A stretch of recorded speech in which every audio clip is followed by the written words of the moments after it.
লিস্টের নামে যে হয়রানি হচ্ছে, এই হয়রানি যতক্ষণ না পর্যন্ত বন্ধ হচ্ছে আমরা কেউ ভোটাভুটিতে অংশগ্রহণ করব না। এই বার্তা যদি মমতা ব্যানার্জি দেয়, মমতা ব্যানার্জির পাশে কোন রাজনৈতিক দল থাকলো আর না থাকলো দেখার দরকার নাই। আমরা মূল্যবোধের রাজনীতি করি, মানুষের জন্য রাজনীতি করি, ঐক্যের জন্য রাজনীতি করি, ভোটারদের সার্বিক সুরক্ষার জন্য রাজনীতি করি।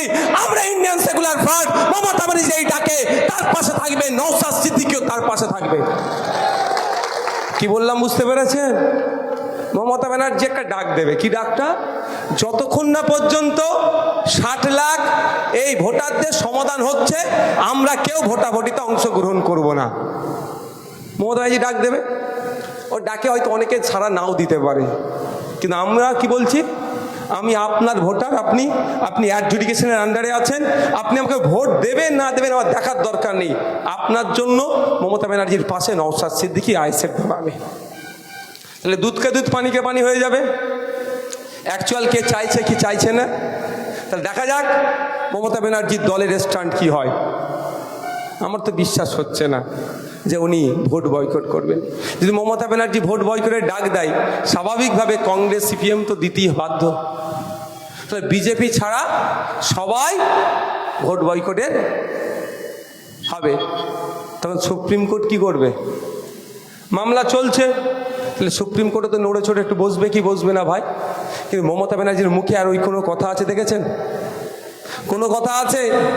আজ থেকে 1 মাস আগে চলে যান, আমার অ্যাডমিনকে দিয়ে আমার ফেসবুকে পোস্ট করানো আছে, স্ক্রল করুন, পেয়ে যাবেন প্রিভিয়াস পোস্টগুলো। এরকম বলেছিলাম আমি, দুটো কথা মিলিয়ে নেবেন। ওয়াকাফ খেয়েছে, ওবিসি খেয়েছে, এসআইআর খাবে, মিলিয়ে নেবেন।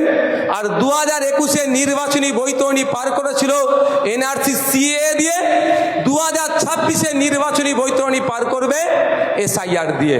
আমি আজ থেকে 1 মাস আগে বলেছিলাম, আমি জাস্ট অভিজ্ঞতার ভিত্তিতে বলেছিলাম, অন্য কোনো শক্তি দিয়ে আমি বলিনি, অত আমার পাওয়ার নেই ভাই। আছে, অনেক মানুষের আছে, সেই পাওয়ার আমার নাই, কিন্তু আমি বলেছিলাম কারণ এরা যেভাবে ট্রেন্ডিংয়ে ছিল এই বিষয়টি, আমাদের ভাবতে হবে। এখন আপনাদের কাছে কি অপশান? কি এখন অপশান কি আপনাদের? বলুন, আপনারা কি করবেন এখন? অপশান কি বলেন? আপনারা কি করবেন? নওশাদ সিদ্দিকী কত লড়াই করবে একা? এখন আপনাদের কাছে কি অপশান আছে? আপনাদের কাছে অপশন কি বলুন? নওশাদ সিদ্দিকী লড়াই করবে? আপনি আমাদেরকে মুখ্যমন্ত্রী বানিয়েছেন, সংযুক্ত মোর্চার বিধায়কগুলোকে জিতিয়েছিলেন আপনারা। বলুন, আপনারা সংযুক্ত মোর্চার বিধায়কগুলোকে জিতিয়েছিলেন?